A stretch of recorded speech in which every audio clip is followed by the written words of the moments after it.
And welcome back. uh, we are back. I had the same microphone issue that basically we'll talk about that later. But this is going to be the podcast where we're merging all four podcasts into one for just for this week. It's not a permanent thing. It's mostly because the coronavirus has been kind of crazy right now, and my state is on one of the permanent lockdown or shutdowns currently, and like my job, I have my work laptop right here. Like I had to take that home. I have to do work from home right now as well. And there's a lot of stuff. Like it's cut hours, everything's really stressful right now, let's just say. So we haven't had time to do podcasts, unfortunately, the last few days. uh Yeah, but as a healthcare worker, the yeah. workload has not stopped on my end either, and they actually just made announcement in my state because I live in Virginia, by the way. The governor just made the announcement, basically a full shutdown for at least 30 days of all non-essential businesses, and all schools in the state have been shut down for the remainder of the year. Wow. So We haven't done that. Our schools still will go back. We shut down in Michigan for 3 weeks, which is a little bit more than other states have. They've been doing like 2 weeks, I've noticed, for most of them. But yeah, like it's I bad. think ours were shut down for I think 2 weeks, but that was like a little while ago. And they just made the move to shut down all schooling for the remainder of the year Yeah. as like a precautionary measure. Yeah, it's been quite crazy. And but yeah, so this podcast was going to be interesting. I'm going to put the predictions for my stuff up at the beginning of it. So if you only care about the LCS or my LEC predictions or LCK or LPL, either of them or any of them, then they'll be there for you. That's probably bad for YouTube. I don't make any money anyway. It doesn't matter. but It's all for funsies, it's all man. for funsies. Hopefully, eventually, but for right now, it's all for funsies. But yeah. So I'll just minimize this. These are the predictions for everything. Can you see that on the screen, by the way, or is that like too zoomed out? It's kind of hard for Um, me to see because it's like in a small screen in a small screen. yeah, I think it's just a little bit zoomed. It's just a little bit zoomed out, so it's kind of hard to read. Just small text. Gotcha. I Um, like I'm like looking at it on the stream to see how it looks. yeah. Okay. Let me pull that. No. Okay.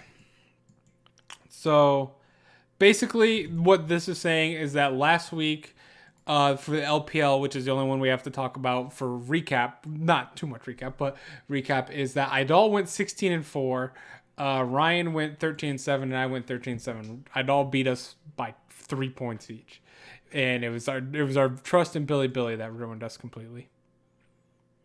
It really, really Billy disappointed us. Um, then here, let me pull these up. My picks for LPL, just quickly. Then I'll just say them out loud and have them on the screen right here, and we'll just do like that. So the predictions, real quick, for week 5. I have made these predictions, by the way. Ryan can confirm. I made these predictions before the game started. I did pick top over Dominius Gaming, sadly. I picked EDG over Vici Gaming. I picked IG to beat E-Star. E-Star, what a hell of a team, man. I'm Hmm. so happy with that team. They had like 30 kills in that second game. So They like outscored freaking IG. It was like 50 something to 9 or something like that. It was nuts. yeah, it It was was absolutely crazy. I had Team WE over Rogue Warriors, and Ryan's gonna lie here, but I totally had Sunning over LNG. I mean you can say that as much as you want. I could screen cap the conversation, and I could post it to wherever it needs to go, my guy. Yeah, let me see if I can find it. Oh, we talked too much. No, it's mostly just me. Um, no. Okay, I can't find it. I picked LNG, but I said in the prediction, I really, really, really want to pick Sunning here. I Team absolutely want. WE LNG, but I want to pick Sunning after 6 dots. I And I said I picked Billy to win both games. but and I say that because I knew it didn't matter because even if they were playing, they would not win anything Oh, anyway. depressing. So I yeah, know, I super wanted to sad. pick Sunning, and look at that, they proved me right. But I've already mentioned the Ryan. If I would have picked them, they would have absolutely lost, and we all know Oh, and that. here it is, Stun Muffin today at 2:34 p.m. on my time. We are giving me Sunningwin XD. Fuck this team, LMAO. So putting it out there in the cast for the world to know. The No, truth is out there. It's up I to you to find it. I predicted LNG to win, and I didn't want to. My gut was telling me Sunning. I should have listened, but I knew listening to my gut with Sunning has gotten me so many losses in the LPL that I was like, no, I refuse. I can't tell if freaking Sunning is like the EG of the LPL or the IMT. Yeah, it doesn't make I'm gonna call them the sense. IMT, where like they just don't make sense to me, and they frustrate me to no end. um, Other predictions, real quick, are OMG over Victory 5, JDG over Top Esports, Fun Plus Phoenix over Billy Billy. Billy Billy's dead to me, but I would have picked them either way. I would have picked Fun Plus Phoenix either way. Fun Plus Phoenix looks insanely good right now. Uh, Rogue Warriors over Dominion Gaming, Sunning over Team WE. I believe in them there. Can't wait for them to lose there. Guarantee that one's a loss, by the way. Guarantee it. You can bet your life savings on Team WE winning that game against Sunning. It's gonna happen. Vici Gaming over LGD, Fun Plus Phoenix over OMG, E-Star over LNG, RNG over JDG, LGD over Victory 5. There are so many games. I did pick Billy Billy to beat Team WE. It's my last little you got one more shot type deal to them. And then they're done. Honestly, I would probably just pick WE at this point Yeah. Yeah. because I feel like Billy, like like they've had like it feels like one win. It's like and not even just like as series wins. I'm talking about just game wins. And it's just been such a feels bad for them for so long. A lot of they just look so like lost. They do. They So feel and very if they're lost. coming off of a loss to freaking Fun Plus, like if Fun Plus just kind of stops them, like I don't know how much better they're gonna look after that. That's a good point. I'm gonna stick with them because I want them to have more than two wins on the year. Like, they got to get a win somewhere, right? I do have IG. I do have E Star over Dominion Gaming. That hurts to say still. I have Top over OMG. I don't feel comfortable with that pick at all. I honestly feel like.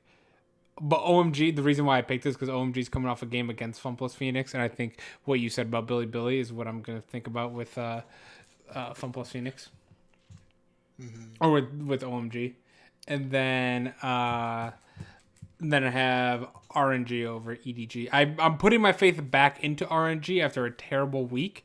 I think this was more of a.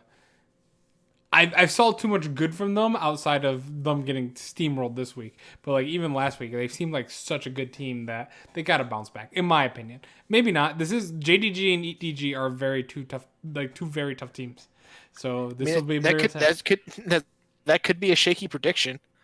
I Mm-hmm. mean, it's like that kind of just goes into like how strong is RNG right now. Was like you could say, oh well, the loss to Fun Plus was that just like it's because they played Fun Plus, Yeah, but the then they also Vici got one. 2-0 swept by Vici. Vici one made no sense. God. Exactly. So now it's like a matter of okay, was that just anomalies, just an anomaly loss, and then just like a hard like outclass loss. That's So what I'm how strong? taking So it. yeah, and that's I feel like that's probably the fair way to go about it. But I mean, OMG hasn't looked terrible. OMGs look good, not just over Yeah. terrible. They've looked really good in my opinion. So I don't know. It's a It risky. feels It's a risky. yeah, and obviously people are always gonna devalue a lot of how RNG looks right now because it's the Uzi-less RNG. Yeah. Welcome back, Idol. He's Yeah. back. Hey, That's I that's don't true. disvalue RNG though with Betty. I mean he is right. E-Star is one. Technically, by Say it. He's right. Like you heard the man say it. the No, you have to say it, standards man. of He beat your boys, Invictus. They smashed They them. smashed Invictus. They absolutely smashed Invictus. You could even say like this is Ning having a happy game, man. They They smashed Invictus everywhere. Rookie got completely ass blasted. Who would have thought we'd ever say that? I feel guilty saying this. I have E-Star. Yeah, he did did like 0-9 on Aatrox. That's insane. I have Except from the Shy. I know. Well, the Shy has some games like that actually. Sometimes 0-9 games. So he won a game at Worlds where he went 1-10 on Kennen. No, it's fine. At least he got one kill.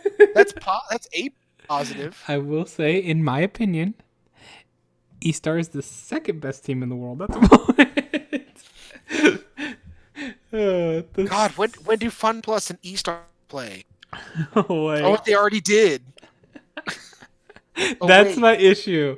Is I want to see the FunPlus that showed up week 1 is nothing even remotely close to the FunPlus that has showed up since then. On just they had Worlds hangover for one, and then just the FunPlus Phoenix with Gimgoon is a different beast than it was Con. We gotta be honest. I mean, can we just say the same about E-Star though? Like week 1 E-Star was just kind of like whatever, and then week 2 are just E-Star smurfing on everybody. They have looked a lot better even after they have improved a lot as well. I got them at number. I have a team. I put 13th in the LPL as number 2 in the world right now. What more do you want from me?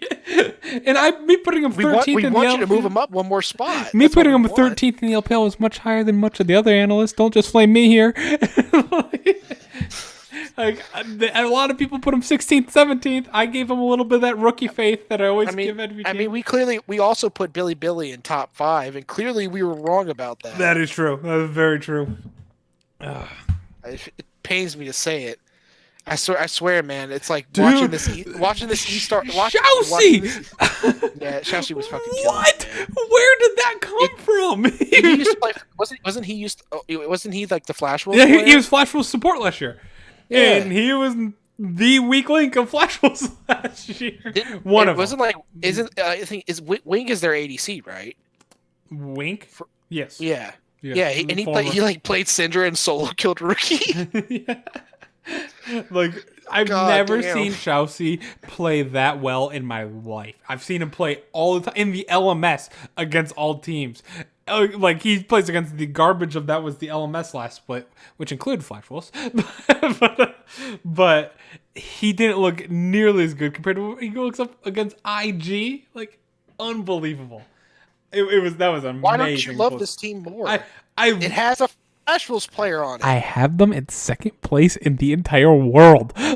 How much more hype do you want me to buy into 5 or 4 rookies in Shousey? Who do you have number 1? Freaking FunPlus? I do have FunPlus doesn't have any Flash Wolf players on it. You're a traitor. Is that how my power rankings have to go worldwide? Yes. The amount of former Flash Wolf players they have. Yes. Does it have Fofo or Betty on it? Oh man, that's funny. Fofo, Betty, Karsa, you'd be even okay with Maple. Yeah, Fofo is the. That's the real reason why you picked LNG. I wanted him to get his revenge against Sunning, but he couldn't. Feels bad, man. Oh man. All right. I'm telling you guys. E-Star's the best, very man. good. They're good. Really good. Better than IG. They smashed IG enough to say that they're better than IG. That's the thing too, man. Freaking G were on a freaking huge winning streak. Oh yeah, they were undefeated. Yeah, they had a lot of games. And this is at the beginning of the split where we were like, oh, Puff and Southwind are carrying this team. Why is it why Rookie and the Shy kind of running it down? Yeah. Yeah. And then they turned it around and actually better. They look like Worlds form than this. They had single digit kill score. Never gonna lie. I'm not gonna say it. I'm not gonna say it. You have to say it. They're the best. In my opinion, it's not even like a North American LEC thing where it's best of ones. These are best. Oh, of I know. series. That's why I put it much. It is actually them beating IG and the way they beat IG is put them way over IG and has skyrocketed them all the way to the second spot for me. Like, come on. IG is like, we're gonna fight. IG says that we're gonna fight all the time, and E-Star said, okay, well, we'll win Yeah, all the time. IG didn't win a single fight. It was insane. I was so impressed. Like, I got him up to second place in not just LPL, the world. The world here, guys. I have E-Star better than G2. I have E-Star better than Cloud9.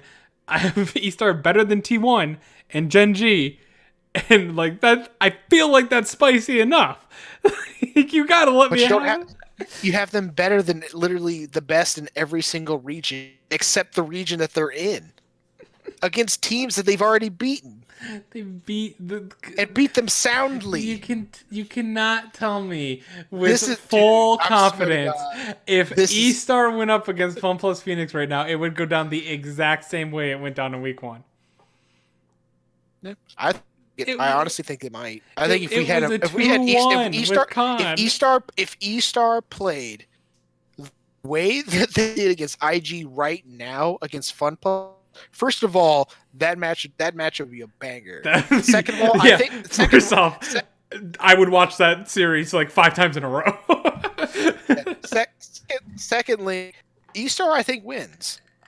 Maybe not a 2-0, but I think they win. They didn't 2-0 with Khan on the team and Tien and Chris running it down. Also wasn't like peak E-Star. That is true. They've been ramping, my guy. I swear, man, this is like if the Misfits from LEC were looking across the way and asking, "Oh man, who are you?" And E-Star answers, "I'm you, but better." Right down to Will doubting you. Hey, my doubt was correct with Misfits for this week at least. That's why I said them, but better. Yeah. Yeah, E-Star is way better. They win. They're winning. You sit there and you buy into these fools' gold like Mad Lions and Invictus Gaming. Invictus Gaming was 6-1. It's not like Invictus Gaming was a bad team. And you completely negate the stars, literally stars. The stars of esports, the E-Stars, if you will, directly in front of you. Have you guys seen Doinby's performances? You turn your eyes, you blind yourself to the light that they provide, they cast upon the world. This is the youth movement in China, and you ignore it. God, it is. Me and Ryan did talk about why that. North America doesn't have a chance. That me and Ryan Because they're just churning these guys out. Jackie Love doesn't even exist anymore, but who cares? Because now we have an entire group of 5. If he decides to come back, he's still 21 or 20 years old. Exactly. If he decides to come back, he's still got 6 years on him. And their logo was awesome. Oh. This could be it. This could be Chinese. This could be like the Chinese version of 2013 Cloud9. They just come out of nowhere and just stomp kids. Oh man, it's like, yeah. When we talked about that the other day, like people like, I guess it's just more because we're in Western media more so we see it a lot more. People fawn over like EU has a lot of good rookies, like Razork and stuff like that, like fantastic. Carsey. I mean, they have entire regional leagues. Yeah. Like really an entire country. Like here's the French league, the Spanish league, the British league. Yeah. Like these are all like leagues. They have countries of full league teams. Mm-hmm. And they just the same look number of teams as the main LEC region. But even LEC doesn't hold a candle to like the level of young talent in China. Like, and Korea has good young talent as well. And then what was that Reddit post? NA are giving the up and comers Golden Glue, Keith, and Hui or something. Yeah. Yeah, man, that's the Cloud9 talent machine right there, man. We're just churning them out. Bring us your old and broken, and we shall send you back superstars. Oh man, going 0-5 on Rumble, and getting benched for Huhi support. Yeah, I also saw a point. Someone said like Keith. It's a Golden Guardian's in a bad situation where people are asking for Keith's support back. I mean, we can get to that when we go back to when we start talking about the LCS. But Keith was not the problem, and that's this week is what made me really upset with all the people who were scapegoating Keith. And I've been Mhm. sticking up for my boy all this Mhm. time, and y'all can know it. Go to the backlogs and Yeah. here, listen to me. Stick up for him.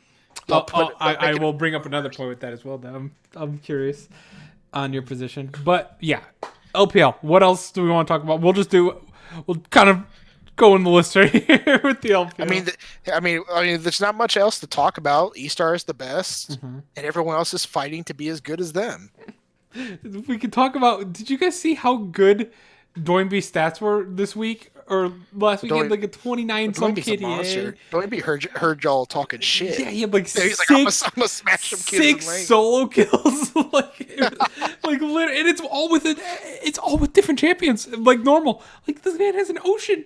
That's why I want to see this. I want to see this matchup so badly now. I know. I want these guys in the just playoffs. I want them to maintain just that, but I want them to maintain momentum. Yeah. Just keep this going. I want to see consistency. If I can see these two be the consistent top guys in China, this could be massive. It's gonna be they're gonna be absolute monsters, and then you're gonna literally see these two giants of just these kids styling on each other and fighting and being beasts. So and now you make them fight. Mm-hmm. That's the way you build it up, man. You build up ours and then make them clash. Mm-hmm. You're literally the rising star in China, and then you're fucking world champions. Idol mentioned that he had been watching LPL for 4 years and at no time has he seen IG crush like that. Yeah, I guess I've only been watching for 2. I have never seen IG or any team at the level of talent that IG currently possesses just get obliterated. I mean, I've been watching Pro League since about 2013, and I remember 2015 Worlds. No, wait, I did not see what? Wei Yan from Rogue Warriors got caught for match fixing. Really? Oh Jesus! Was it Rogue Warriors that had match fixing last time? No, that wasn't Rogue. That was Dragon Gate. Are you serious though? So Wei Yan was match. He looked so much better than Haru though. Damn it. Well, now we know why. But that doesn't make sense. Oh, he got dismissed today. I did not. Interesting. That's brand new. Okay. Yeah. Breaking news. Did he? Oh, he must have match fixed against Team WE. I'm still taking my win against Team WE. Breaking news from the leader in our 3-man prediction bracket in the LPL, Idol72 in the chat. Oh man. Superior analyst Idol. Yeah, that's great. So that is interesting. All right. Enough. I think that's enough for LPL. For right now. I know there's too many teams to talk about. Too many teams, too many regions right now. We got to talk about 50-some teams. Yeah, it does just feel like a battle of like the kind of like the top tier. It feels like we are actually finally getting some nice, clean, top, I guess, tiers. Like we have like FunPlus and E-Star is like probably the number 1 and 2 in the league. IG, JDG after that. Yeah, and they're the ones kind of coming up. I expect IG to kind of bounce back. I also expect RNG to bounce back up into that top 5-ish eventually. But then you have like these you also have like the surprising players, like even like OMG kind of playing a lot better than what we expected. EDG with the new roster is playing pretty good. LNG, not bad. Sunning is a mystery still, like you said, the Immortals of. Yeah. But that's the thing. After it becomes like a huge question mark on everybody. Yeah, because it's like OMG is like, okay, are they actually this good? Sunning, are they? What are they going to look like? Who are they? Top esports. What the fuck? Why aren't they better than this? Yeah. Even like RNG is kind of like just after this week alone is probably not fair to them. But even that, it's like, okay, well, here's a big question mark. I'm giving them 2-0'd by Vici Gaming of all people. Yeah, I'm giving them one more week, and this is a big week for them as they have to face JDG and EDG, who are 2 teams I would have near the top. All right. Enough LPL. All right. Let's go into the LCK real quick. And quickly for the predictions for the LCK are, let's move that here, move this here, LCK here. There we go. All right, my predictions for LCK quickly are Gen.G over Griffin. LCK, there is a little spice towards the end here. Gen.G over Griffin, very simple. I think Gen.G is just, they're Gen.G. They're Gen G and Griffin is Griffin. They're definitely Gen G at the moment, in my opinion, best team in Korea and a top 5 team in the world. Clearly, I have Damwon Gaming over KT. I know that's a little risky. I feel like right now, with KT coming on a 4-series win streak at the start of the season, 0-5. But I want to believe, like Ryan, you had some hot takes. Like, let's go to your this and that real quick for LCK, because I was gonna bring that up. Okay. Well, the main story with this one, going into this week, LCK is returning, starting. Well, it's later tonight, even though it's like early morning. But the big thing is we've had a nice little break for the LCK. We have an idea of where everyone stands based on that, but we're starting in remote play. Yes, and we saw what happened to the LPL once we got to remote play. Nothing made sense. Yeah, you had some teams had a huge downturn, like Billy Gaming, who were like around the number 1 spot in the league, and then just fell off a cliff. And then you had other teams like Fun Plus Phoenix, who looked lost, who looked like they had no idea how to play the game anymore in a lot of ways. And then they just turn it right back around, and now they look arguably even better than they did at Worlds when they won the title. So it's always a good sign when you look better than when you won the world championship. Yeah. So I just kind of gauging on this based on some of the teams that we have. Do you see a team like KT Rolster, who may have been a little bit hot on a little bit of a hot streak going into this week?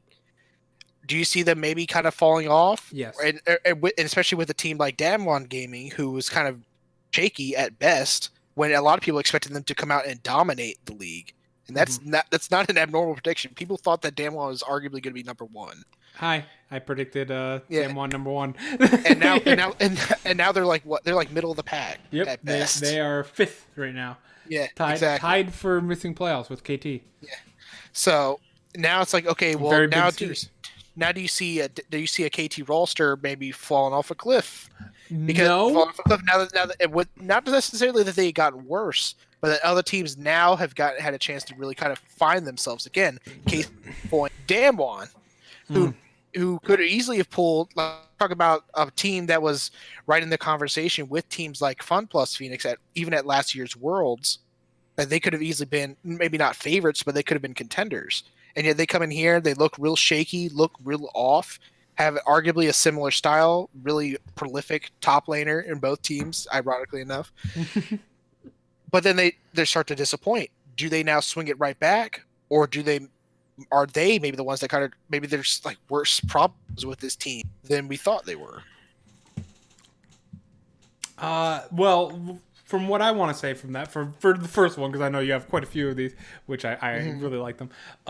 Yep. I like the idea that you said where other teams are going to catch up to KT. KT was running hot right there, and I don't think they fall off a cliff like you said, but I think they cool to an extent, and I think at the same time, it's a thing that sucks when you go on a break like that, when you have all the momentum, and teams like Damwon do not have the momentum, is a fantastic time to go on a break. Just mental reset, get everything back together, get under control. I'm hoping that's the case with Damwon. We've had some issues with their coaching and their drafting this split, ever since they lost their coach. It's almost like you could see how important sometimes a coach really is. Sometimes it feels like maybe they're not that important if you just have the talent. Like someone not to troll Grabs, because I think Grabs is actually an amazing coach. I feel like G2 could get away with not having a coach. You know what I mean? Like just the level of talent they have on that team compared to the rest of the region, which still is good talent, but in a situation like Damwon or Korea, I feel like really good, very good teams that they're going against. Actually, I think that Dragon X, I think T1, Afrika, and Gen G are very solid teams. I would have probably 3 of those in my top 10 in the world at the moment. I would have to actually go through that. I can't confirm that. At least Gen G for sure would be top 5, no matter what. What about Dragon X? Dragon X, they'd be on. I feel like those are like the 4 teams that people look to for Korea. Is T1, Gen G, Dragon X, and Sorry, it was blowing my mind. I can't think of Africa. it. Yeah, Africa. I don't know how I keep forgetting Keen. Yeah. Probably because C9 3-0 them, but whatever. um, better times. But it's one of the things where I feel like those teams, not just team wise, but I think org wise, I think all four of them are actually pretty stable. I don't want to say it too much because Dragon X is in that conversation. Their org has been kind of topsy turvy for the past ever since they've existed. But it's one of the things where I think between their player base and between their org, I think they're probably stable enough so that even a break like this can only, if not be neutral to them, it can only help them.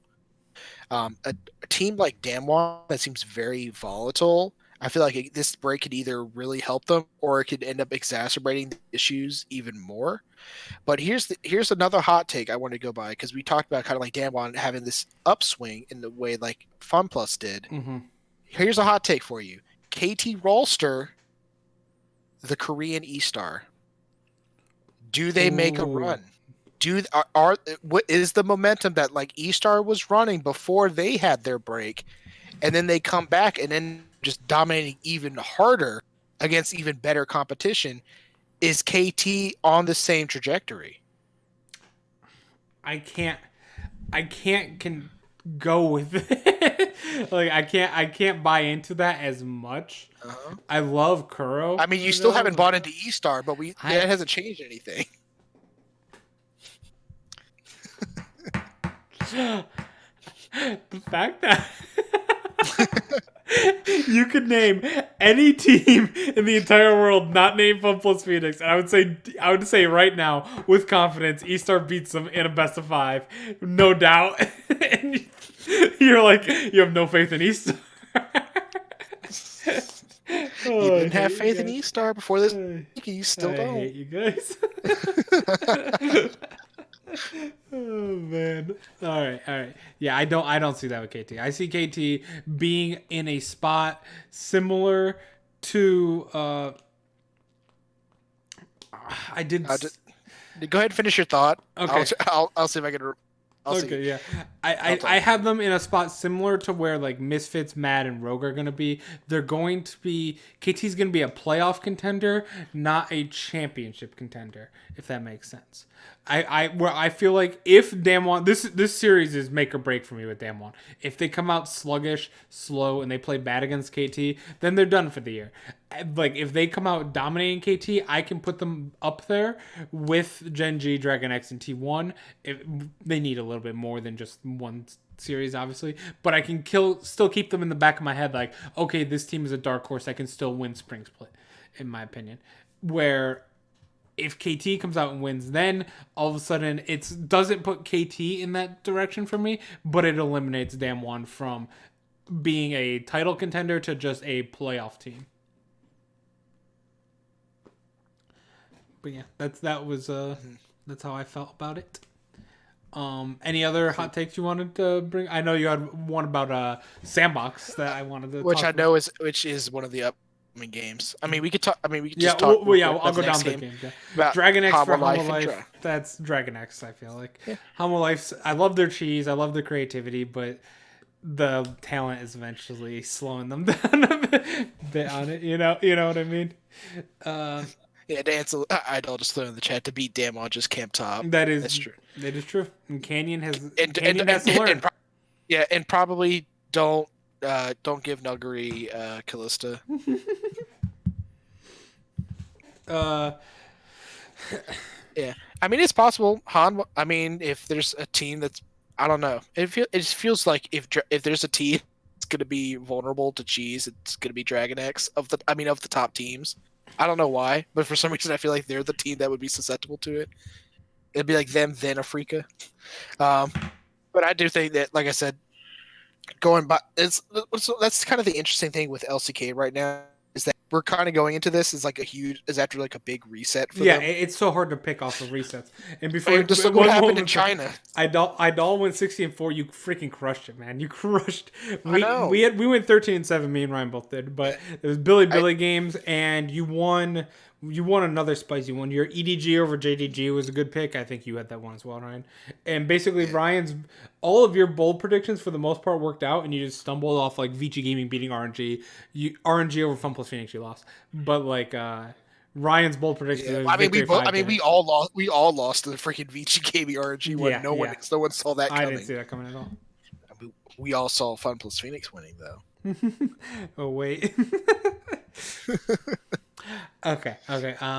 Sandbox versus Freaka. There we go. Let's talk. I have a Freaka here. Yes. Because, and then you want to bring up what your spicy takes about Sandbox. So I mean, it's not so much a spicy take, but this is kind of piggybacking more off the Damwon selection. We had someone like they were kind of just iffy before the split. Sandbox has been a massive atrocious. Yeah, and I'm not even like the biggest Sandbox fan. Like I thought like Summit, Dove, and Onfleek were pretty good.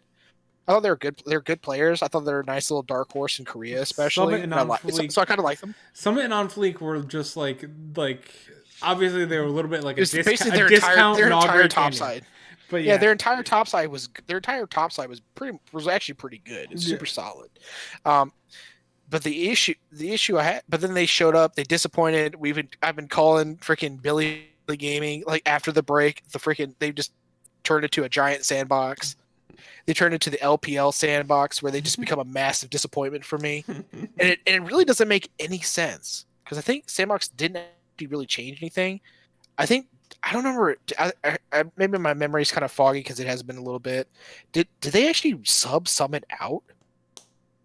One of the games, one of their last games before the break. I believe they did. If I remember, and that didn't make any sense to me because I felt like Summit was so good for them. Yeah, is your win condition?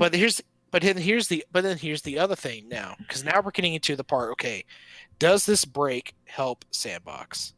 That's kind of like the this or that for right now. No. Does this break help bring Sandbox out? Does Sandbox have a trajectory like Fun Plus Phoenix?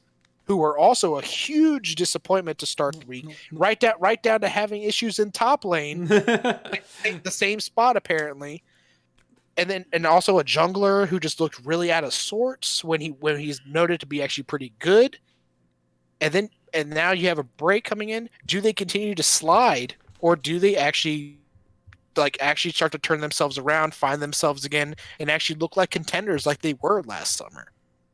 Yeah,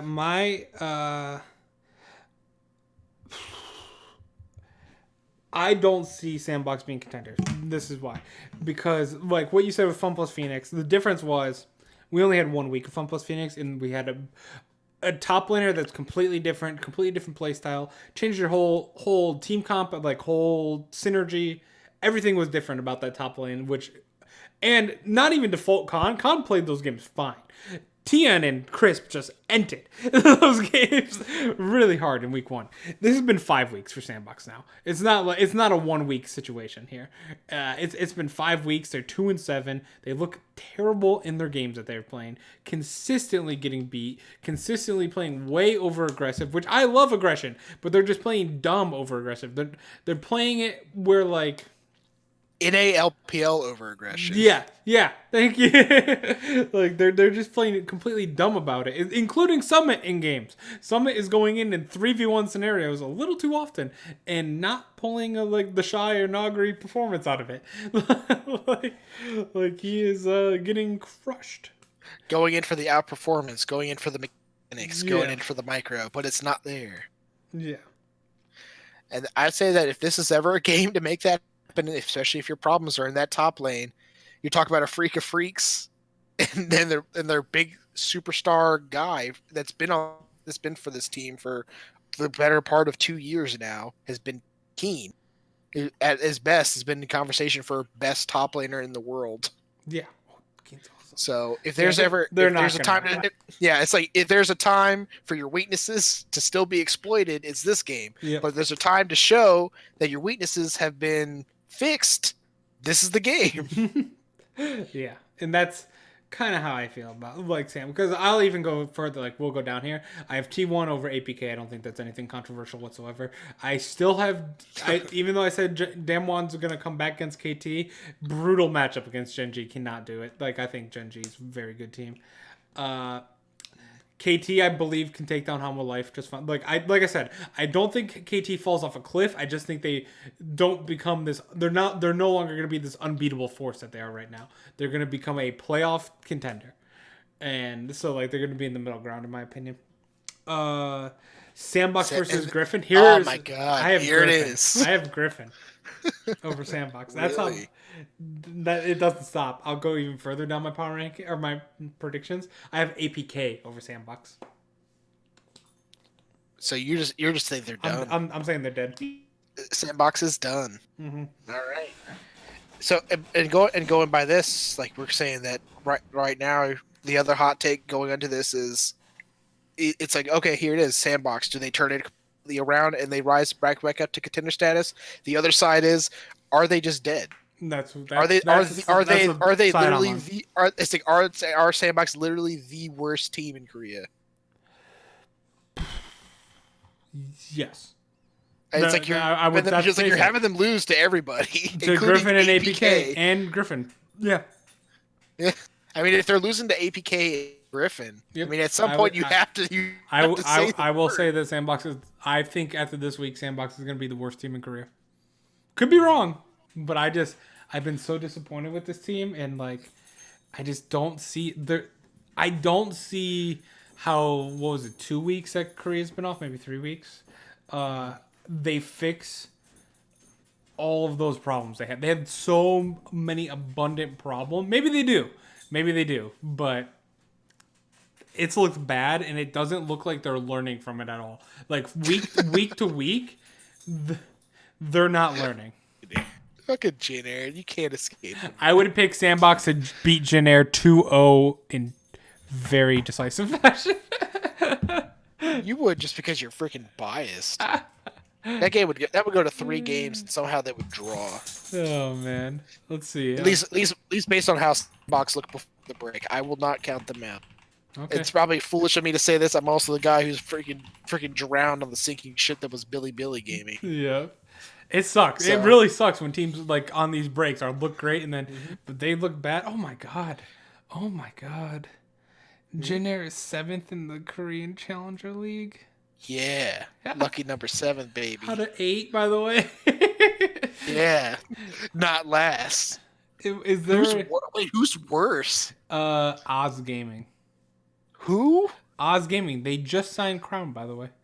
And they have that's right. That's why it's like that name sounded familiar. Oh, they had Ian. Is that Ian from Vici Gaming? I know. Could Jesus. Be. But here's a quick little talking point too, because we're talking about like teams like Damwon or possibly Mbox kind of rebounding and finding themselves, or KT continuing momentum over this break. Of the top 4 teams in the LCK right now, who do you think that this break hurts the most? Out of the top 4? Yeah, like we're talking like Genji, T1, Africa, Dragonet. Usually I say it's the hottest team, so I'd say Genji, but I think Genji's just that good that they'll be fine. I think it hurts Dragonex a little bit more. Mm-hmm. I think. Or do you think? Because I'm trying to remember like who is like the lowest rank right now.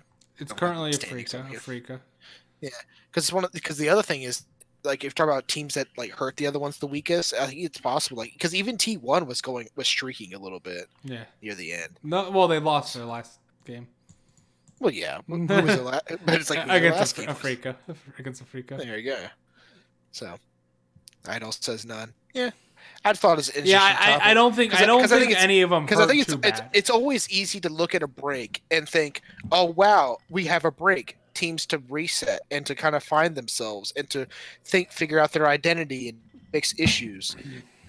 And when you think of all these things, these are things that literally can quote only benefit teams mid to bottom of the standings. Yeah. But we never kind of think about how it might affect people at the top.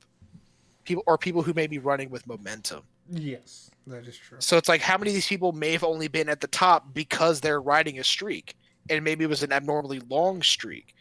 Obviously, probably not as much in regions like the LCK that run best of 3s, in which case consistency is much more valuable because you actually need to play out full sets to get these wins.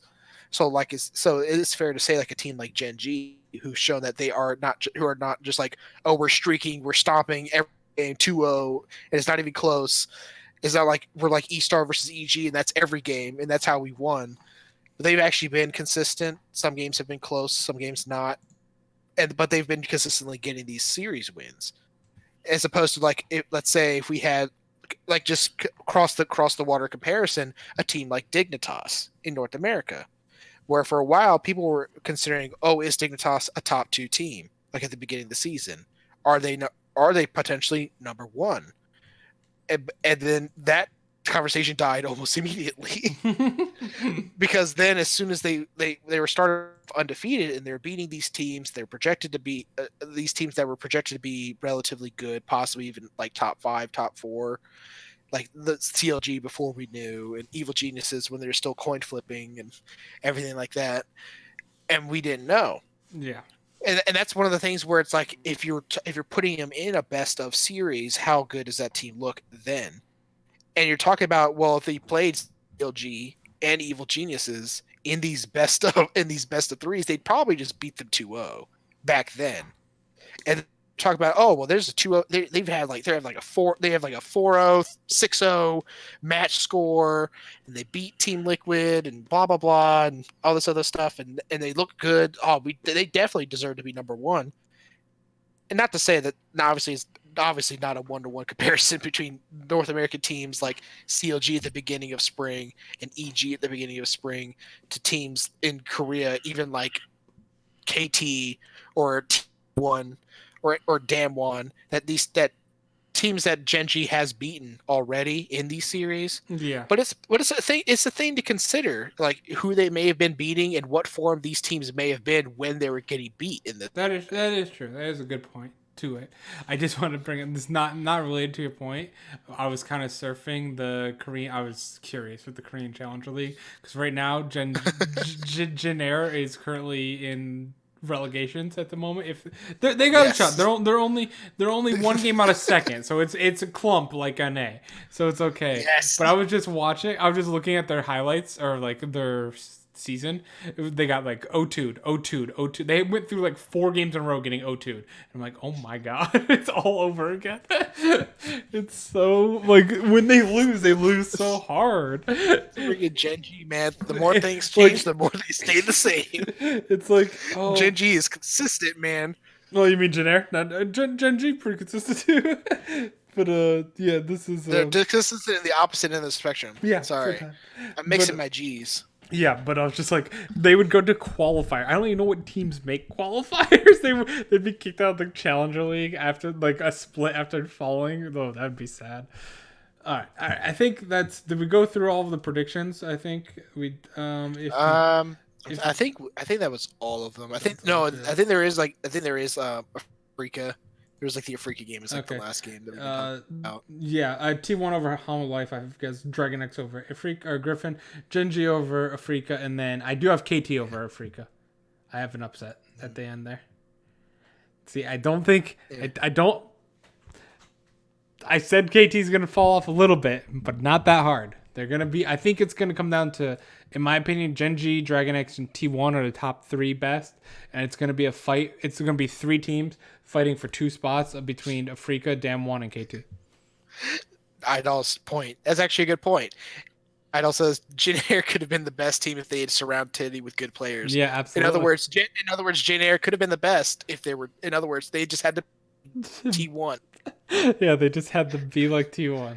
Nice and easy. Also, Idol, you're starting to sound like Will when he talks about Knight. They do. I get it with Teddy. Teddy's so good.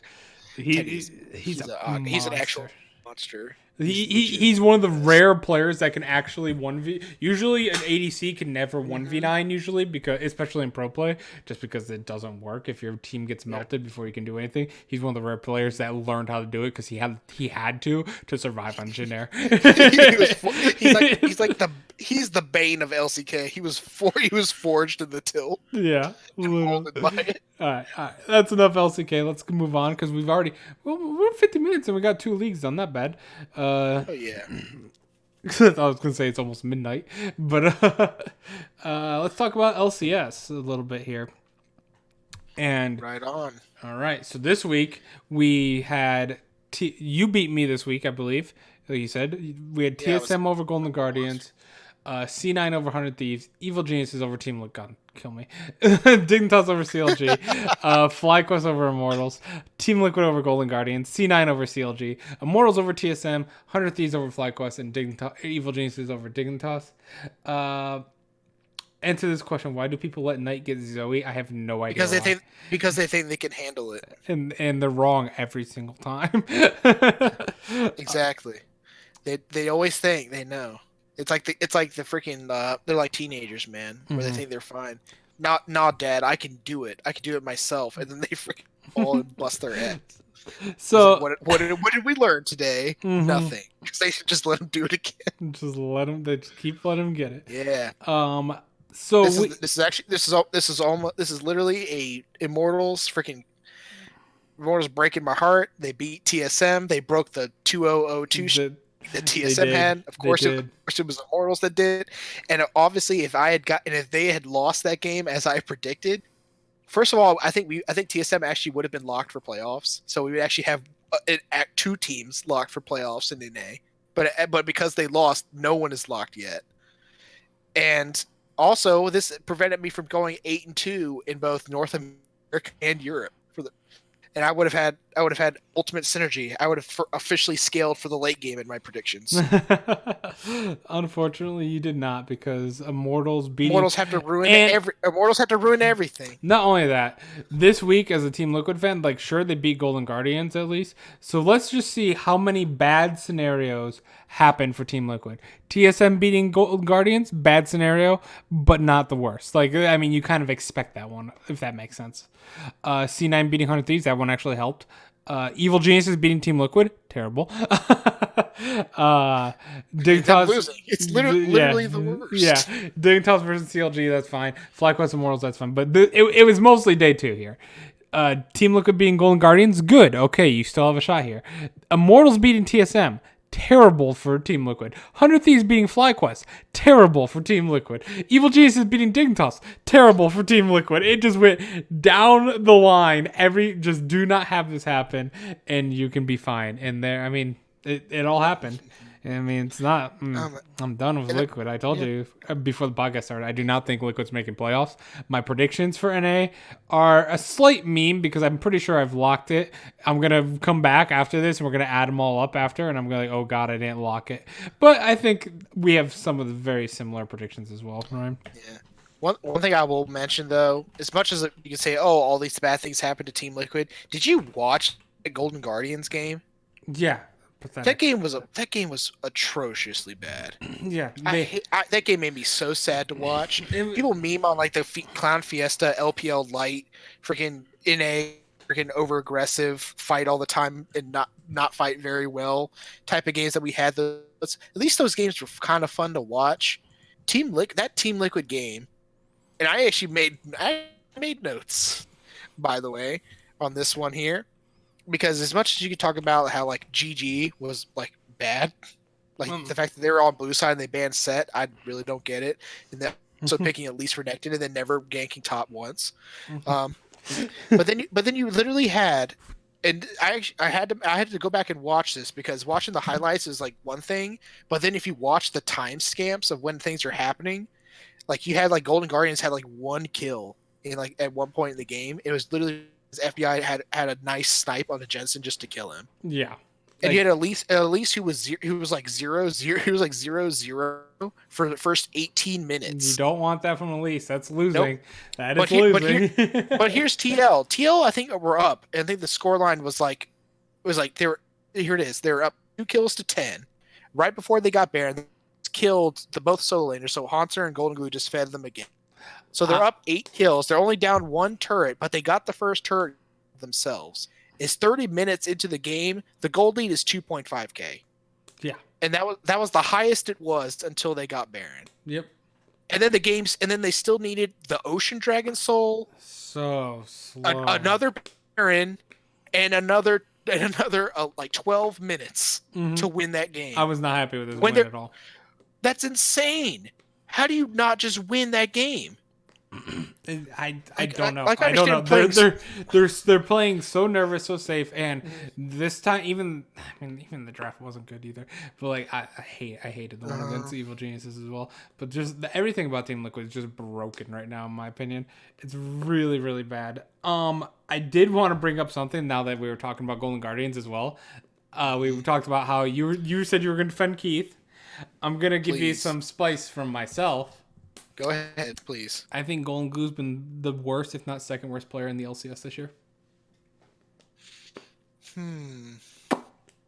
He's had 5 games without a kill in the mid lane now. And he went 0-11-1 this week. It was a very bad week. I'll raise you one. Okay. Say Golden Glue is the worst. I didn't, not necessarily the worst. I would have to look at that. No, but top 3. I'm adding hyperbole to your statement. Okay. You said gold because that's a hot take, man. Yeah. You gotta bigger go home. Hot take from Will: Golden Glue is the worst player in the LCS. Grig. Oof. I'll back down from the worst player in the LCS. I'll back down. Grig's had. That's not even like the biggest flame to Grig because like whatever. There are some games where people will blame Grig and I'll fight to the end of the world that a lot of those things were not his fault. But there are a lot of games that are just as much his fault. And there are games where I could directly point to like here's where Golden Glue actually helped his team win the game. Here's where Golden Glue did something good. Here's where Golden Glue had a good play. I can't point this out in a lot of games from Grig. Yeah, you really even when his team's winning, it's not really off of Grig. Outside that 1 week, that 1 week he. But no question. Which is hilarious because everyone was joking that this is gonna be Scrim God Golden Glue finally coming out with the remote games, and it ended up being his worst week by far. I'll say Haunter's been incredibly underwhelming. Yeah, and I'll say Viper is probably the worst player in the league when he's not on Riven.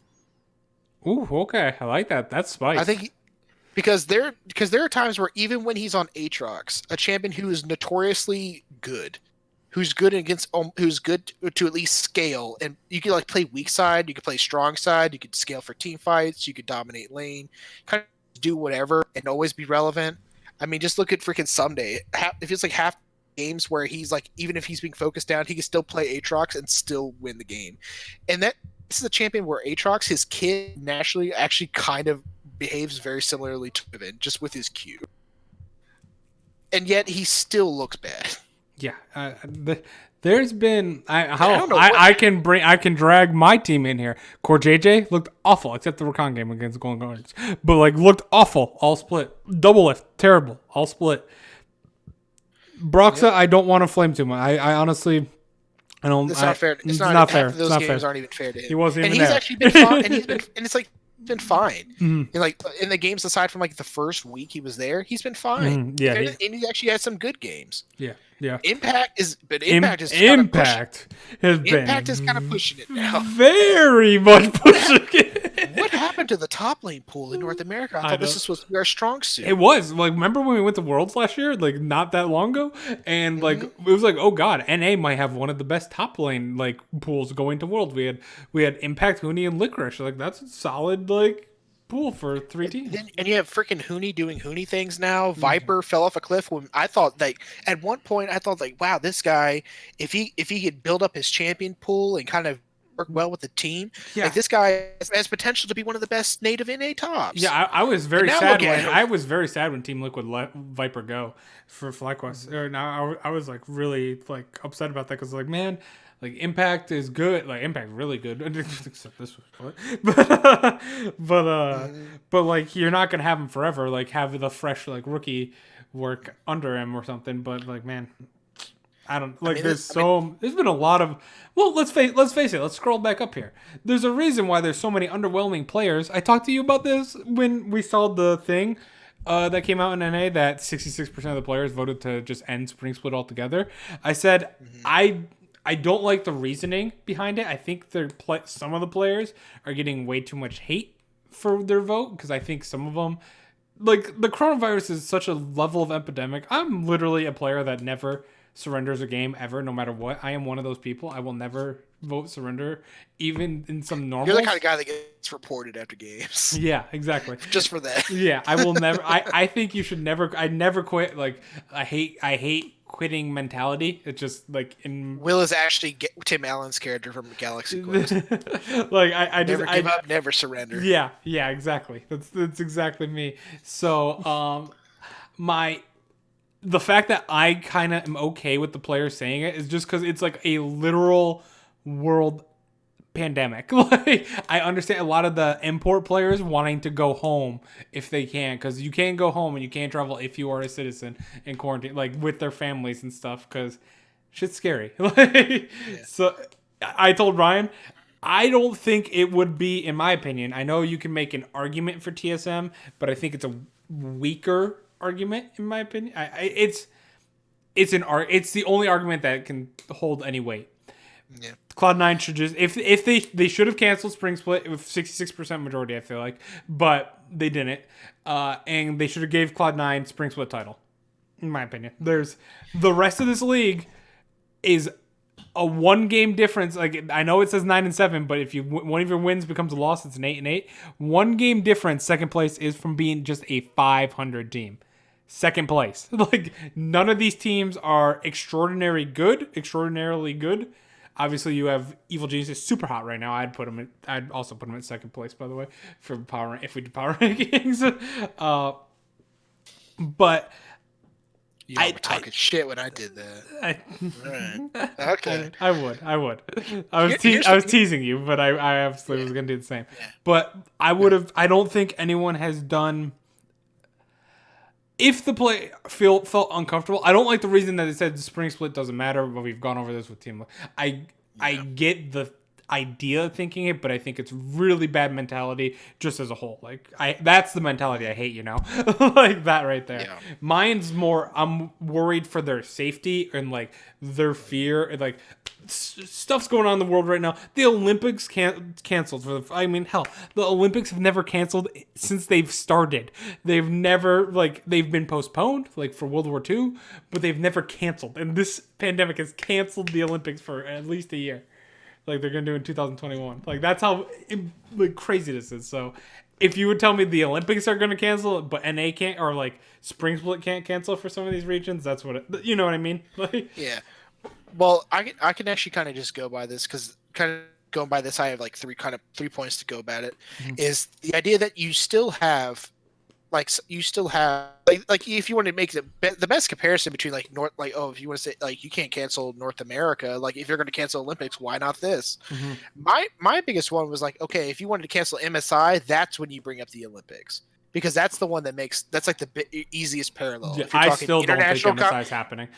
Yeah, like I'm saying, if you want to talk about international competition, literally bringing people from different countries together to compete, that's next to Worlds. That's the best League of Legends esports comparison to the Olympics. Okay. And that's where I say, okay, I can understand canceling that. If they're going to cancel the Olympics, of course, why would they cancel MSI? Because it's a similar sort of deal and a similar sort of issues, mostly around travel and also around just the safety in general. That's fine. My issue is that, especially because we've seen it in China now and in LEC, even in LCS and now in Korea, the idea that at least in your region, you can still play remotely. You can still have competitive integrity. You can still put forward the games. You can still compete. You can still try to win. You can still do your job. You can still do what your passion is for, what you're here to do, what you came to this country to do. So it's one of the things where it's if you're saying this is an issue, we should cancel it because of the Olympics. Well, esports have the luxury of being able to not have to be around each other to play, and that's the issue with the Olympics, that you're trying to pull a bunch of people from around the world into the same location with a massive crowd of people to watch as well. Yeah. So that's going to be, and that's the same reason why you can't really do MSI even with the ability to play with non-contact with each other. You'd still have have to get these people to one place in order to get it done. Like Sure. you would still have to like we'd have to fly T1 or Gen G and E Star or Fun Plus and G2 or Fnatic into North America or wherever MSI is being held, and get to then just bring them into a house and then make them play League of Legends together, and then try to figure out a way to get them back home when it's all said and done. And that's where it kind of breaks down. But then if you have regional play like this, like it's feasible. You can still have it done, and it kind of sucks that's the way to do it. And the other thing is too, so it showed that it's feasible, so that regional play, you could still continue regional play. International play is like where it gets iffy, because then you're trying to bring people together to get it done. But you have people who are already here. Everyone is here, and they're close enough in proximity, and they can still play on tournament rails to play. But the other issue that kind of comes with this, and I think this is something that I think Power of Evil did in one of his interviews, I think it was with Travis Gafford, because he kind of mentioned about the vote as well.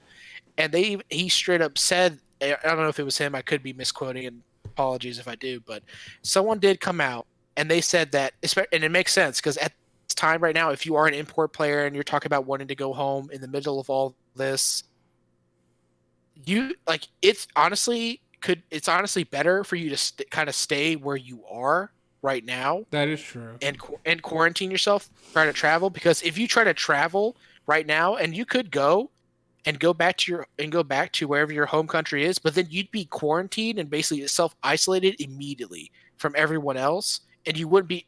And then if you ever had, like, let's say this continues on and they cancel Spring Split in North America, Broxa goes home to Denmark, Impact and Core JJ go to Korea, etc. And then now, okay, well, here's Summer Split.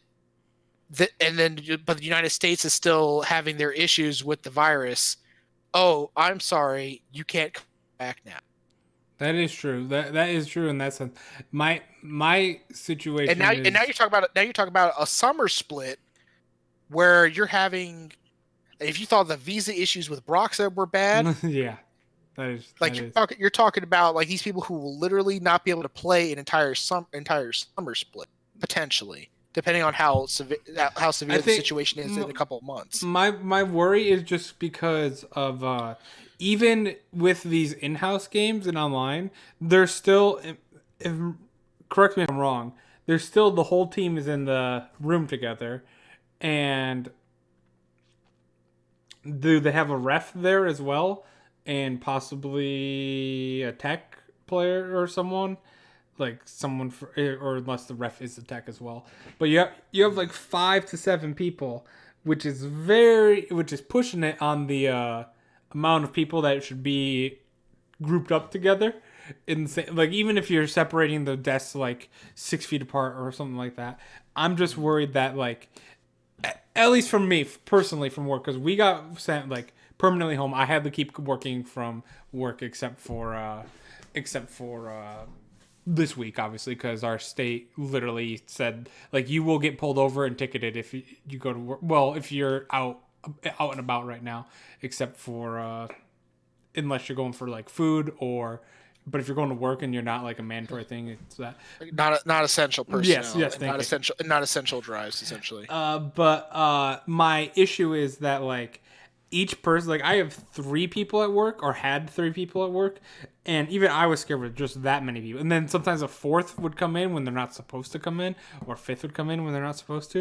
And I'm just like, they really should not be doing this, because every person I think of, I think about their day. Like, my day is easy. I literally come home, sit on my computer, and go, like, simple. But, like, I think of anyone that, like, okay, did they go to the store? Was anyone at the store sick? Like, did someone at the store touch something? Did they not touch something? Did someone have, like, cash that was, like, infected that they gave to the cashier that person just came up to like, it always goes through my head, like, how many interactions did it go through every day? And each person you add makes those exponentially higher. So that was, even you can go back on podcast. I didn't want Spring Split to start back up. I didn't want Spring Split to start back up in EU either. It wasn't just in anything. I didn't think, or even Korea as well. Korea was the only one that I was a little okay with, because they seem to have contained it very, very well in their country compared to what we currently have in EU and America.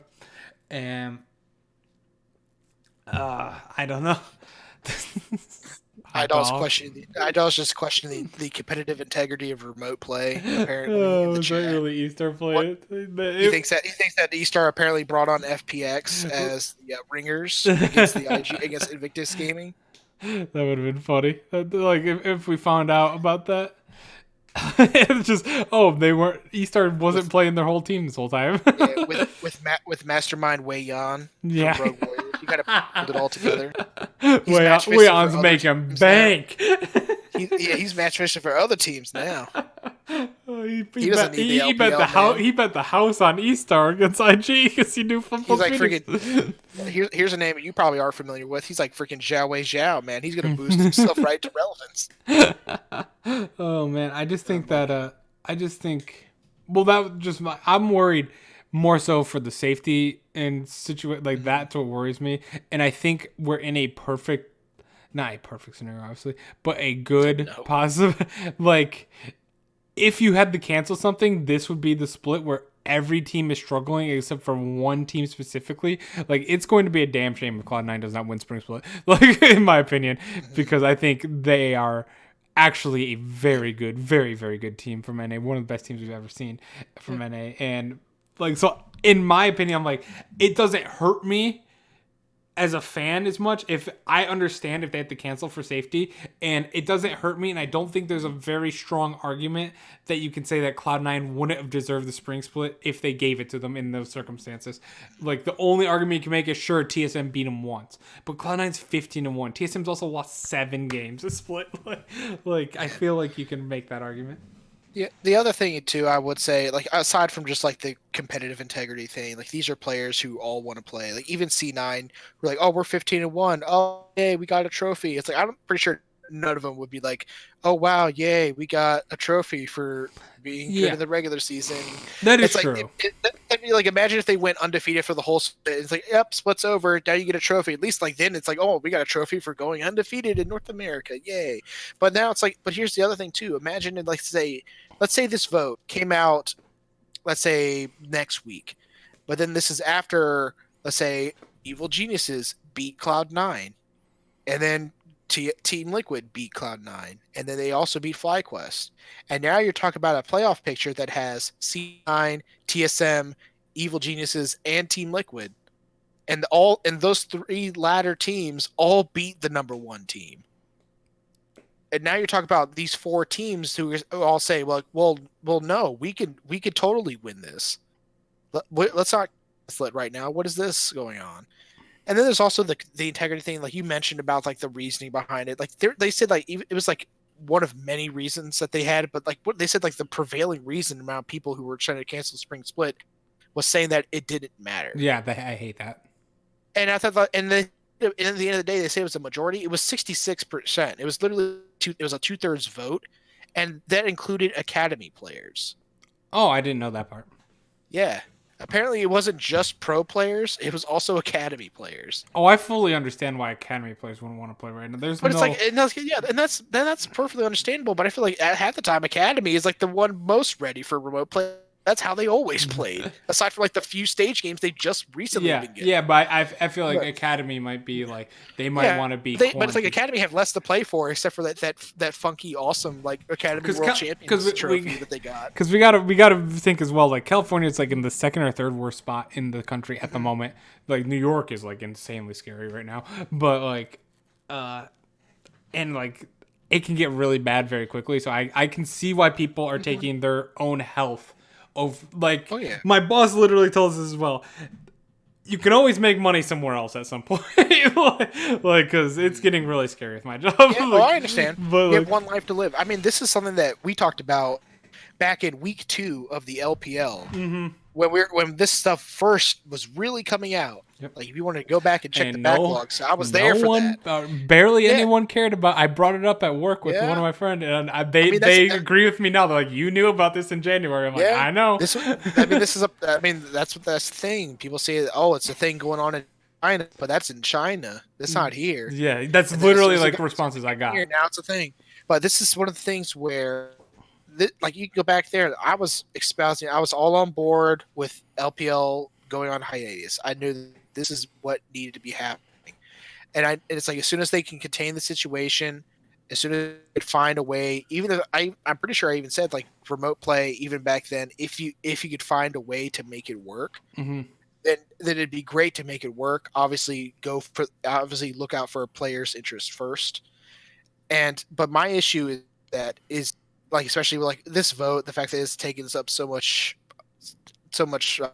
media time now, discussion time, even from us. Like we're kind of giving it the time of day now, because like apparently Riot never even considered it like all that much. But this is one of the things where if you're like looking at it now, especially this is coming after a week, like 1 week, like where they had remote play. You had 1 week of break, then you had a week where all the teams played remotely. And frankly, I'll say right now, just kind of commenting on that. Aside, the cast was obviously a little bit janky, but that's kind of to be expected. It was still ran pretty smoothly, and the teams actually kind of played up to expectation. Like it didn't seem like it's not like anyone looked like they played absurdly worse than they could have normally.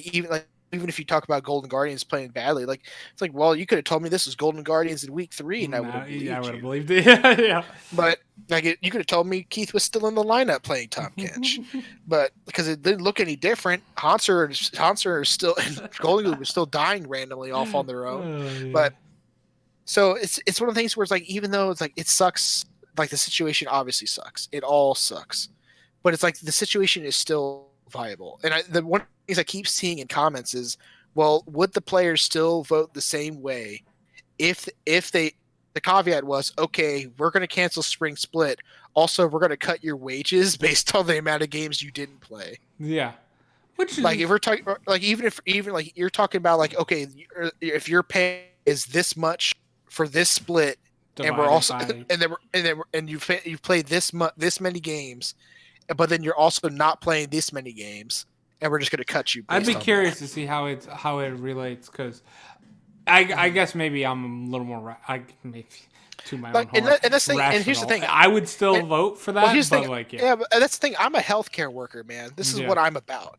I'm all about looking out for people. I mean, I still have to work.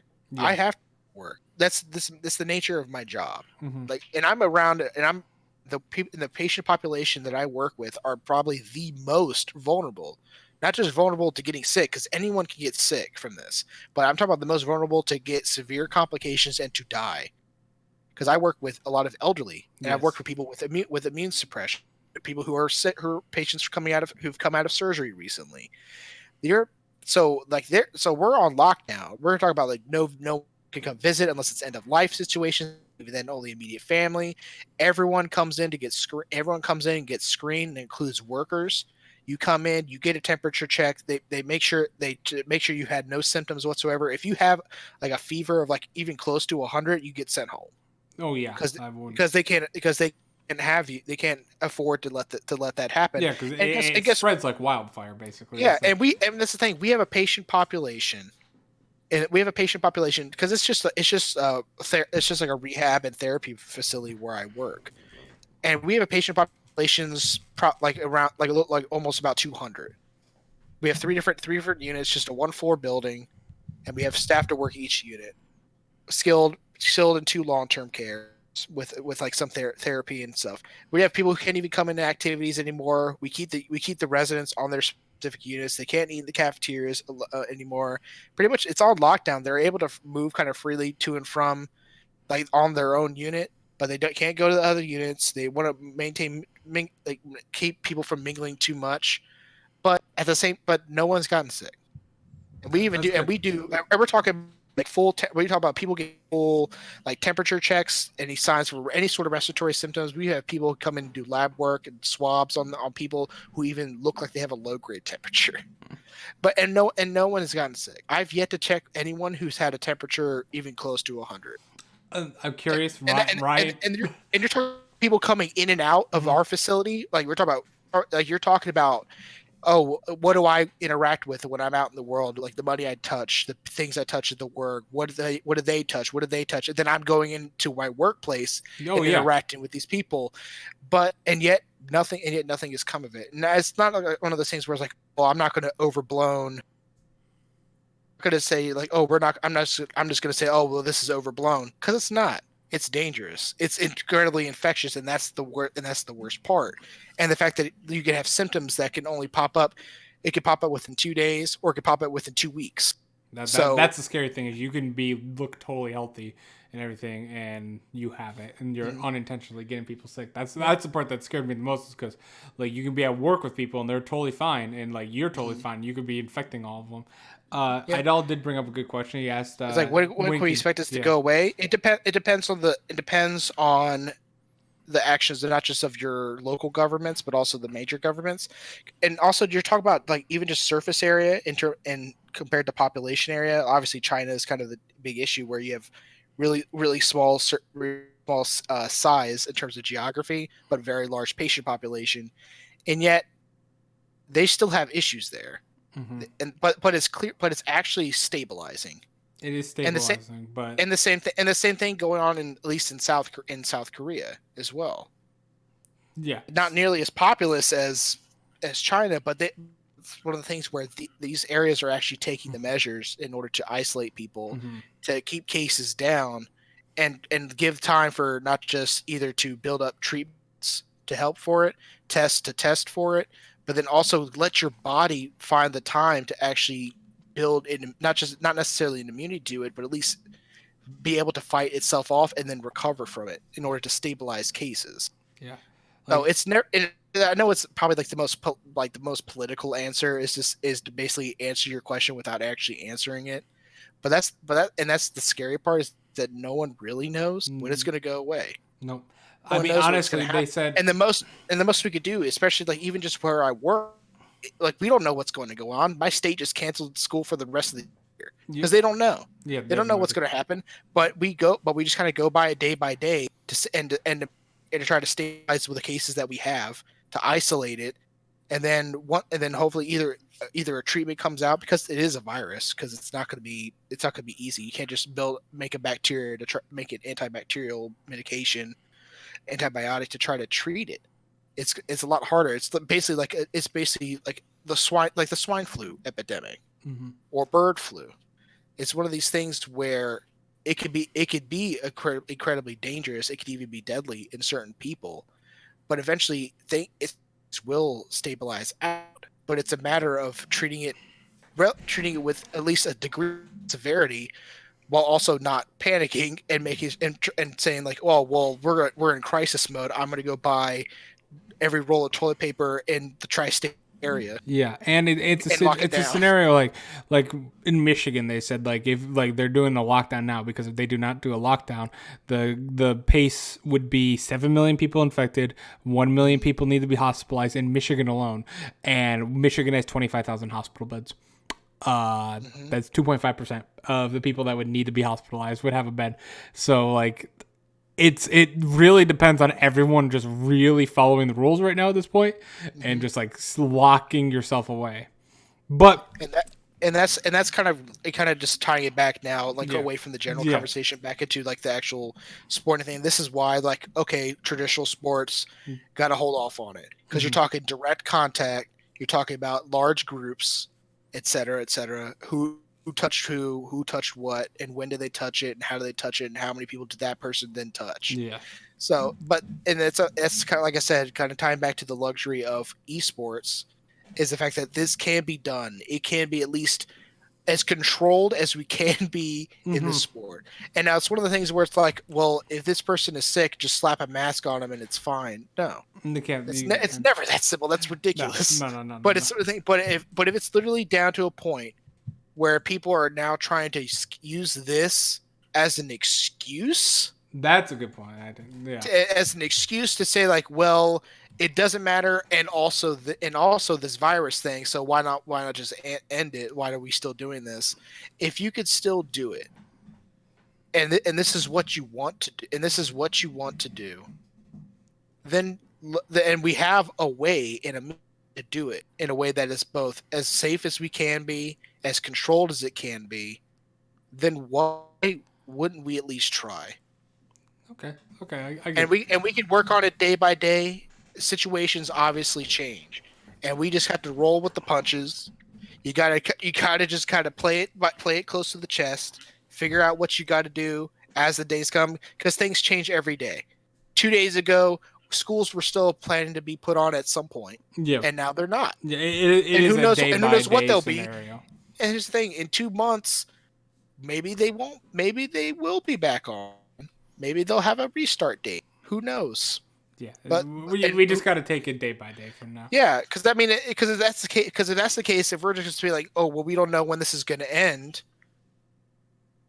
Oh, it's to start over from an excuse. I was basically. Oh Jesus!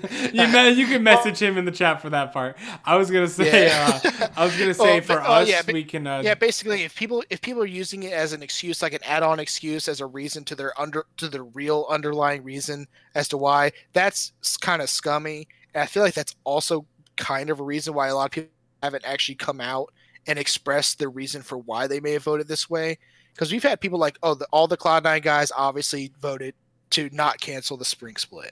We've had, I think Apollo was on with Travis. He said he also voted to not cancel the spring split. But even he like came out and said reasons why he feels like he understands why people may feel more safe. They may want to go see with their families. But then you also had the opposite thing where it's like, well, okay, well, if you go to see your families, well, then you may be stuck there if this continues on into summer. But then of course, you have the other flip side is, well, if it's still going on into summer split, how safe do you feel to keep doing this? Like, is remote play going to be polished enough? Is it safe enough? Is it controlled enough? But then it's like, if you keep going like this and you keep doing this panic mode, slippery slope sort of deal, at some point, what are you just going to say? Oh, well, guys, we're just going to cancel Worlds and we're not going to have League anymore for the rest of the year because we're going to play it safe. Because if you have the means to do it, try it. Mm-hmm. Obviously, don't push it. Don't try to force it. Don't do anything that would endanger people's safety. Obviously, yeah, or even people's comfort measures. Like if people genuinely want to go home, if they feel safe that they want to go home, then okay, let them go home. As long as it's legal, as long as it's safe, then let them come home. And if there are issues with getting them back in summer, I guess we can kind of just go by then. Yeah, they could kind of go by then. Mm-hmm. But I'm pretty sure the riot in NA is not going to hold these players hostage. Like, no, you have to play out the spring split. Like I'm pretty sure Steve from Team Liquid has outright told Travis, like, if Impact said he wanted to go home, like if he feels more comfortable, if he thinks things are kind of stabilizing a bit in Korea and he feels a little bit more safer there, like he would try to work things out. Mm-hmm. But same thing with Broxa in Denmark. Was that after Impact's performance? Well, I mean, he also said the same about. He said the same about Broxa and his performance. Yeah, you saw they friggin' raised hell and high water trying to get him over here after all the problems he had, and then all this happened. Mm-hmm. It's been a wild year, but if you don't mind, I could like pull it back to the league. Like I said, it's a serious situation. We could go on about it all day. Oh yeah, it's way more important than league. It's one of the things where it's like we could always look at this situation and we could freak out and we could panic and do everything else, but if we do that, we're letting the terrorists win. but not really. It's like you have to treat it seriously, treat it with respect, but you can't let it rule your life. You take the measures to take care of yourself and to take care of other people, but if you let this control you, man, it's not going to make it any worse. It's not going to make it any better. It's literally just gonna instill panic, and I hate seeing that. It's not even like to say, like, I don't say it's overblown. I say some people definitely are overblowing it, and that's what kills me. And it's like it's not even making a mountain out of a molehill because it's serious, but it's like making like an earthquake into literally the earth cracking in half. And I have people try to make that comparison, not necessarily that comparison, but try to. I get it. Yeah. Yeah. So if you want, we're running running low on time. Let's just say that we could do our predictions real quick here, and then EU. Since like we said earlier in the EU or in the podcast, EU's not too hype right now. I guess you could say Excel has a shot, but let's be honest here. Do you think Excel has a real shot at playoffs? I really don't think so. Next, I think it's I'm like saying I think it's like well, if Excel makes playoffs at this point, I'll they be deserve stunned. to go I'll in. be stunned. Yeah, yeah. Excel- So we'll make our predictions here for NA, and then we'll just immediately go into predictions for EU, and then wrap up. If that sounds good with you. All right, that sounds fine. All right. So NA predictions. My predictions are they're a little bit of a meme, but they're not bad. There's a few questionable ones. I'll say my predictions are because I really want one. This can help Ryan. This could get our standings a little closer, you know. But two, I also just really want this to happen because I think it will be just fascinating to me. I've said Go ahead and explain all your picks. okay. So my predictions are simply to have 1, 2, 3, 4, 5, 6 teams go 9-9. So we have a 6-team tiebreaker. Still possible. Still possible at week 9 to have 6 teams tied for second place. And that would be simply with 100 Thieves taking down TSM, Evil Geniuses, or C9 beating Evil Geniuses, Team Liquid beating FlyQuest. CLG versus Golden Guardians does not matter, so I picked Golden Guardians just to have another team super close there. Immortals versus Dignitas, you'd have to have Dignitas beat Immortals. You'd need to have Golden Guardians then beat FlyQuest again. You'd need to have Dignitas beat TSM, Immortals beat Evil Geniuses, Team Liquid beating C9, and then CLG beating 100 Thieves. In that scenario, you have Evil Geniuses, FlyQuest, TSM, 100 Thieves, Immortals, Team Liquid all at 9-9, as well as having Dignitas and Golden Guardians at 8-10, at 8-10 apiece. So that'd mean the two teams that would not make playoffs for sure would be Golden Guardians and Dignitas, but they would only have been one game out of second place, which is a shame. And then out of all those other teams, there would be 6 teams fighting for 5 spots. I don't even know how a 16 tiebreaker works. I guess you just play everyone once. Oh, you don't remember? You don't remember how? No, I don't. Do you remember spring 2018 where we had a 6-way tie for first? Yeah, you're right. Yeah. So you just play one round robin basically? It's essentially goes like I think it's like teams with the best record get a bye, and then you essentially have like a mini playoff where you have like the bottom 4 play each other, and then those 2 winners play the top 2, and then those 2 winners play each other for first. Gotcha. Okay, and then only one team will not make it out of this scenario. I think it's like unless one team has like a absurdly good record over everyone else that are also tied, then I think they get like the automatic top spot. But I'm pretty sure no one in this scenario has that because I think they would all have like tiebreakers versus yeah. Because if you have 6 people against each other that are all 9-9, there's gonna be tiebreakers galore. But I was just saying it would be really funny in this scenario if FlyQuest or TSM just like didn't make playoffs, like after being like second place, like all split. Like oh they didn't actually make it. Yeah, this would be the interesting thing with this one is just coming off of this week. Now you have Immortals and Evil Geniuses are both 2-0 over Team Liquid. Yep, and then Team Liquid has the 2-0 over TSM and FlyQuest, which is weird. Yeah, in the scenario where they beat FlyQuest, they would then be 2-0 over those two. Mm-hmm. So it's so weird. It's Team Liquid. That's what I want to happen is a 6-way playoff, just because of the fun of it. But I think realistically, I think TSM or Team Liquid does not make playoffs. That's my bold. Oh man, not really that bold. But is that what your gut says? Oh my gut says it. Oh man, well the gut's undefeated. The gut is undefeated. Sorry, Team Liquid. But I think in terms of overall predictions, I think you and I have none of the same predictions except for let me see. I think I'm typing yours in now. I mean, yeah, I have TSM. You have Team Liquid over FlyQuest. That's one. Yeah, that's the one. I think I know I had one of them that was the same. I think literally even the CLG GG one was different. And that was before you brought up your harebrained scheme to get everyone to tie everyone. But then you would have, I had TSM over 100 Thieves. I actually picked Evil Geniuses with the upset over C9 this week. Because I think it's one of the things where it's a combination of EG surging and C9 playing a little bit more lax. that I think EG will actually come out and actually punish them and beat them. I love how we didn't even plan this.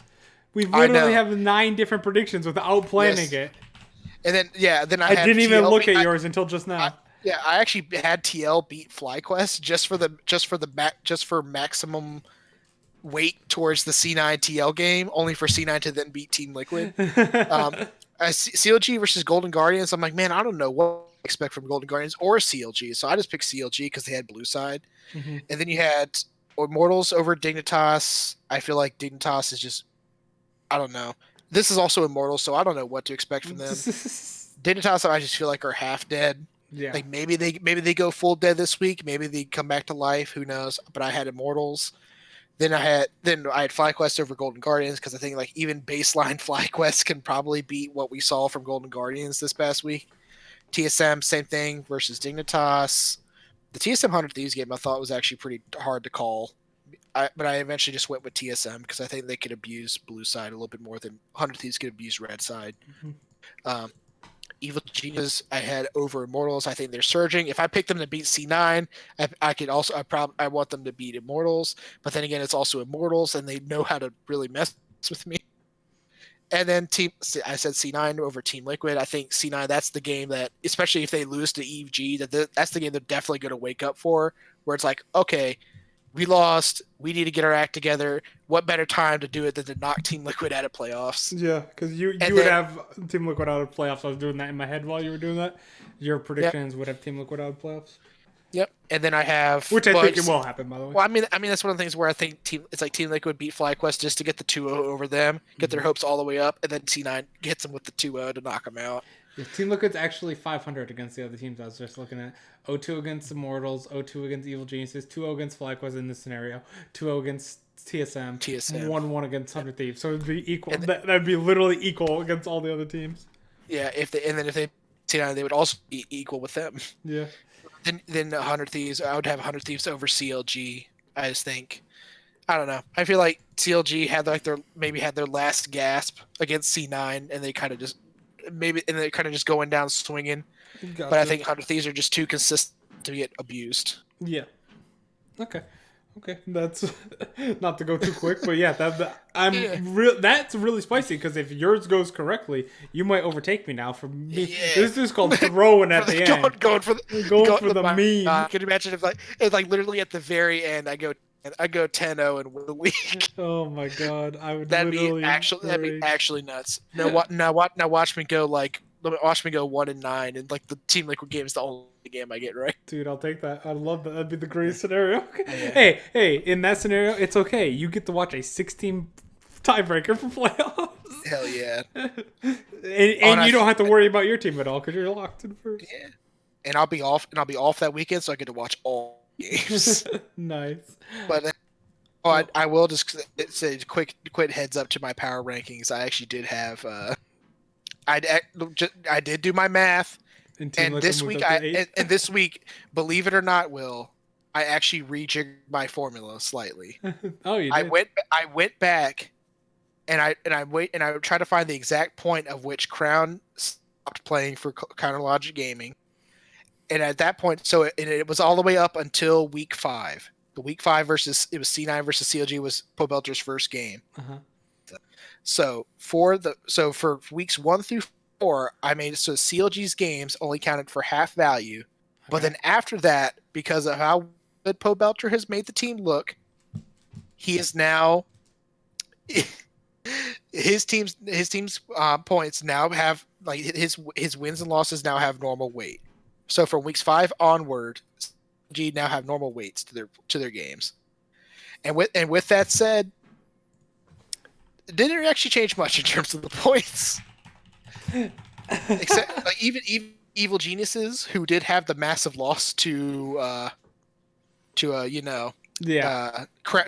LG. Oh, they didn't really change too much. They actually ended up legitimately in my power ranking score ended up in second place. Yeah. Over TSM and FlyQuest, and that's not even like personal preference. They just have a higher score. The one thing I didn't agree with, and I don't know how this ended up this way, Immortals and Team Liquid were 7 and 8, and somehow Golden Guardians is sixth. That was one of the like, how'd that not work out? That is literally, and I gave them a minus. I gave them -2 points because of their loss to Dignitas, because it was a loss, and I wanted to give them a -2 to their loss to Team Liquid, but I didn't also want to give Team Liquid 2 points for that win, because that win was terrible. That win was terrible, but it's like I didn't want to give them half a point because like they at least were winning. But then if I did that, I'd also only take off half a point to Golden Guardians for that crap of a game. Mm-hmm. So I kind of just split the difference and gave them one. Okay. One for Liquid, one minus off for one. But then because of that, Golden Guardians ended up 0.5 points ahead of Immortals. That's hilarious. I do want to mention that you are screwed. Sorry to interrupt, but feels bad. You picked 9 teams on red side. So oh, really? I'd also just pick blue side on your picks, and I looked through. 100 Thieves is on blue side against TSM. C9 is on blue side against EG. FlyQuest is on blue side against Team Liquid. Golden Guardians on blue side against CLG. Dignitas over Immortals. The next day, really? Golden Guardians over FlyQuest. Dignitas over TSM. Immortals over Evil Geniuses. Team Liquid over C9, and then 100 Thieves over CLG. So the only ones would be your 100 Thieves over CLG and actually you may want to check LOL Esports. Oh, is that they have right? Because they have teams in order of blue side, red side. Yeah, TSM. I thought that's what so they have it listed TSM 100 Thieves, E9 EG, FlyQuest, Team Liquid, CLG, Golden Guardians, IMT, Dignitas. Oh no, it's nothing the same. No, yeah. I've been screwed. So I thought I was so happy. Nah, okay. Dude. Okay, whatever. I thought so. Did Gamepedia just make it in alphabetical order? No. Okay, I just wanted to make sure because it got down to 4. I will say before it was. But no, it's funny because I actually made my picks and I didn't even realize till the end. I'm actually 50-50 red side, blue side.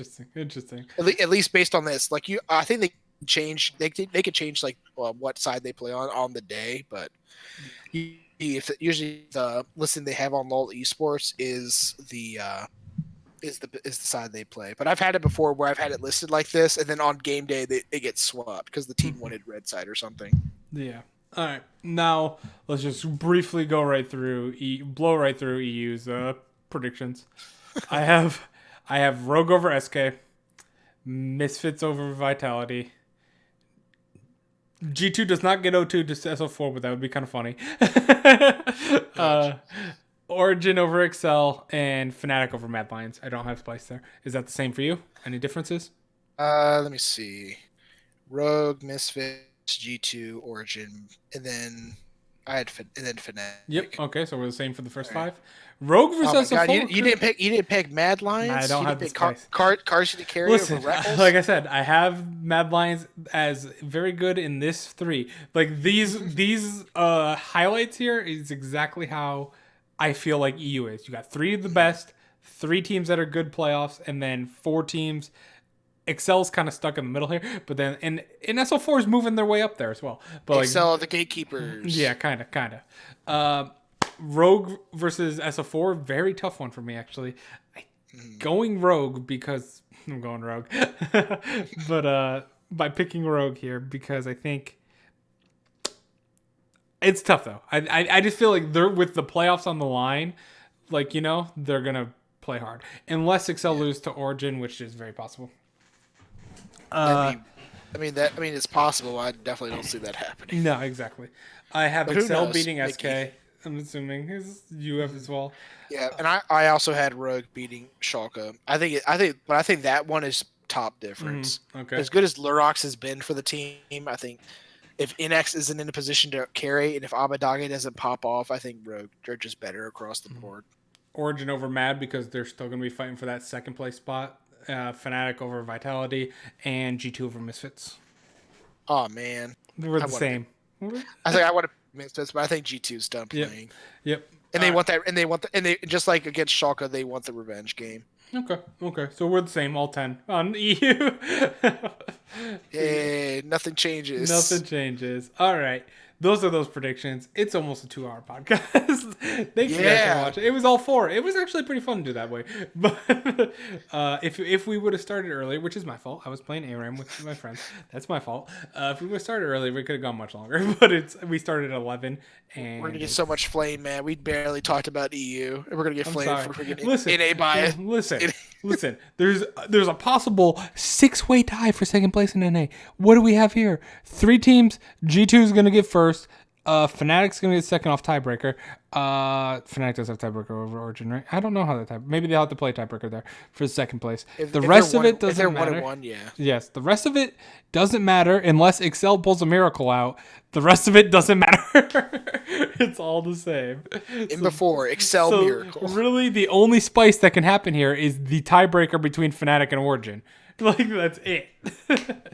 This is where we just need to cut like the audio when Yeah. it happens. It's gonna be we're gonna clip the audio where it says like unless Excel pulls out a miracle, none of it matters, and then it's just gonna cut. It's gonna hard cut to like Excel to the beating title, Origin. to the title card from It's Always Sunny in Philadelphia Yeah. saying them Excel boys get a miracle. Yep, exactly. All right, thank you guys for watching, though. I appreciate it. It's late. I gotta go to bed. I still gotta work. I'm Yep. at home, but I still gotta work at 8 a.m. But Same. I gotta work too. yeah. all Hopefully right. not at 8 a.m., but I gotta work. All right. Thank you guys for watching. I appreciate it. Sorry we had to do it all in one podcast. It's my fault. But anyway, good night. Yeah. When are we back? We will be back Sunday then. Hopefully to get back on a normal schedule, because at that point I probably won't be working. My guess. That's a rumor, but it probably will not be working by the end of this week. So we'll be back Sunday. All right. Good night.